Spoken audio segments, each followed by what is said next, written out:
The saddest thing in sports in my eyes is watching someone regress or be out of the league, no matter the sport, entirely due to factors they cannot control.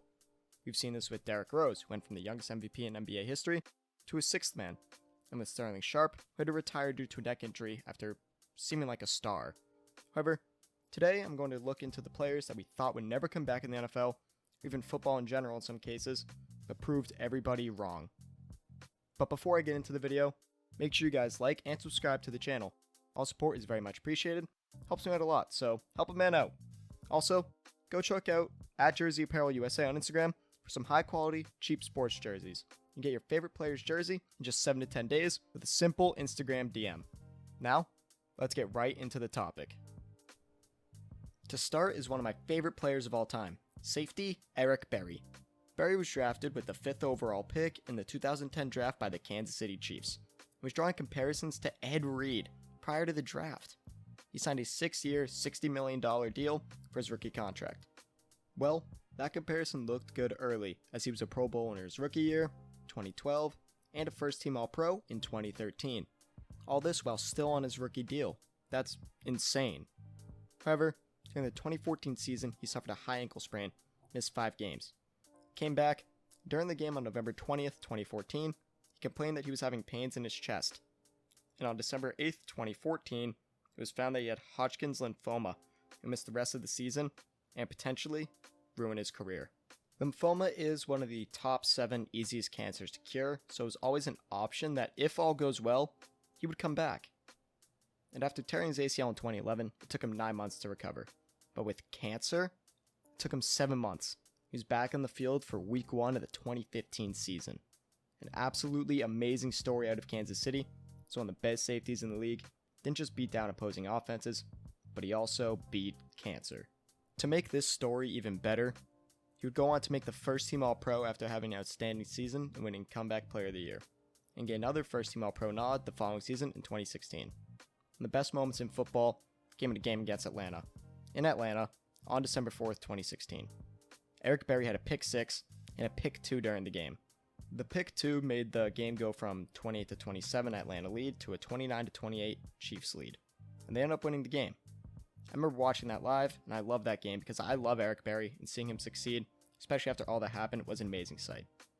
Berry signed a 6-year, $78 million contract after the 2016 season. Ever since then, he's basically been out of the league, only played 3 games on that contract in 2 seasons. He has been officially out of the NFL since 2018 after multiple injuries following his 2016 All-Pro year, and he tried to make a comeback in 2020, but nobody signed the former star safety. Overall, Eric Berry has to be my favorite comeback story ever. The 2020 Comeback Player of the Year, quarterback Alex Smith for Washington football team, had arguably one of the most improbable comebacks to sports ever. Back in the offseason going into the 2018 season, Smith was traded from the Kansas City Chiefs to Washington, so Mahomes could become the Chiefs' future. Alex Smith could hopefully become DC's quarterback for the present. Well, one of those things worked out, and it was not Alex Smith's plan. Through 9 games that year, he led the team to a 6-3 record, and they were looking like a playoff team, until the injury happened. Smith was sacked by Kareem Jackson and JJ Watt, and he suffered a spiral compound fracture of the tibia and fibula in his right leg. The injury was described as a war-like injury due to how gruesome it was. And again, seeing that on NFL Red Zone was disgusting. So let's be honest, who from Massachusetts just sits down to watch a Washington game live? Not me, except for that preseason game last night.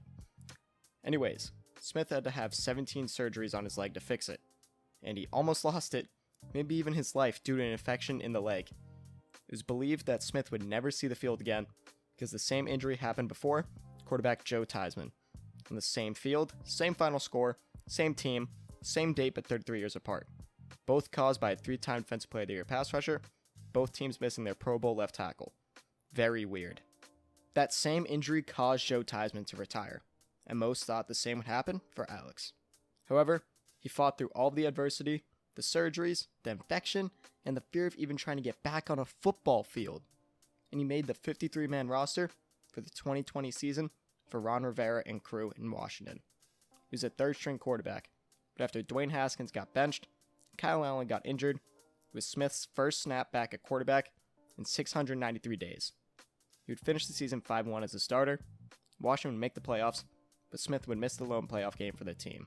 As we all know, Alex went on to win Comeback Player of the Year. Even if he didn't take a snap, he most likely would have won the award, just for being able to come back from that gruesome of an injury and make the football roster. Alex then retired after the season and is looking to become a TV broadcaster after he denied an offer from the Jaguars to come back as their backup quarterback. Garrison Hearst is a player that I am not too familiar with, but I made myself familiar with for this video specifically. Hearst won Comeback Player of the Year in 1995 after rushing for 1,070 yards and a touchdown for the Arizona Cardinals. Only 3 seasons after that, in 98, he ran for 1,570 yards and 7 touchdowns with a league-leading 5.1 yards per carry. Looked like a star, and he played for the San Francisco 49ers at the time. He's one of the top 2 runs in NFL history, according to NFL Throwback Ranking video, after sprinting for a 96-yard run in overtime in Week 1 of that 95 season to win the game against the Jets. However, in the playoffs that year, something terrible happened. After trying to spin away from an Atlanta defender, Hearst suffered a gruesome ankle break that made doctors think he would never play again. But San Francisco kept him on the roster. He then had surgery on the broken foot, and that surgery had severe complications. Those complications caused vascular necrosis, which is a bone infection caused by a lack of blood being pumped to an area, which makes the bone tissue die. Now, I'm not, nor will I ever be a doctor, so sorry if the explanation was terrible. I'm sorry. That was definitely the worst case scenario for Hearst, as it seemed his career was officially over. This was the same thing Bo Jackson had, except in his hip, and he was forced to retire after the injury/disease. Garrison Hearst was determined. He rehabbed for 2 years and came back in 2001, and was the first player to ever come back from a vascular necrosis in NFL history. Hearst went on to start all 16 games and rushed 252 times for 1,206 yards, 4 touchdowns, and the most receptions of his career up to this point with 41. He then went on to technically win Comeback Player of the Year for the second time, but has only one AP Comeback Player of the Year because they stopped using it in 1966 and brought it back in 1998. Garrison finished that year with a DYAR, or Defensive Adjusted Yards Above Replacement, of 278, and a DVOA, or Defensive Adjusted Value Over Average Rate, of 19.1%, both third in the league.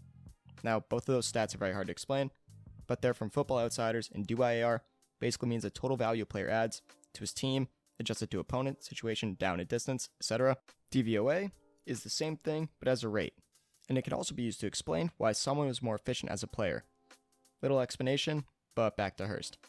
This has to be one of the most heartwarming stories, next to the first two.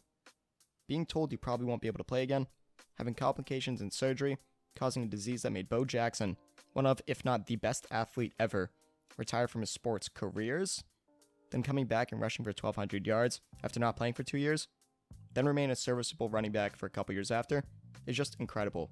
Good job, Garrison Hearst. Now, I just want to say this as the video is ending. I'm not ranking these comebacks at all.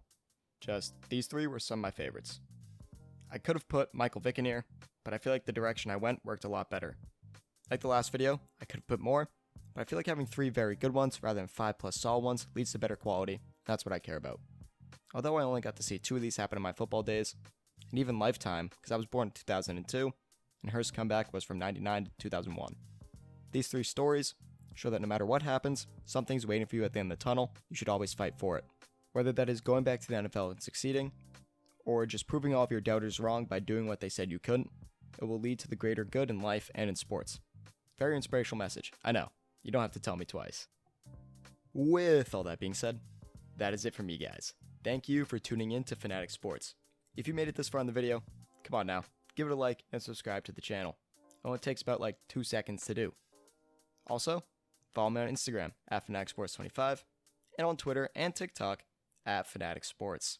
But before I go, who is a player that had an incredible comeback story besides the 3 I mentioned today? Is it Mike Vick? Peyton Manning? Comment that player down below.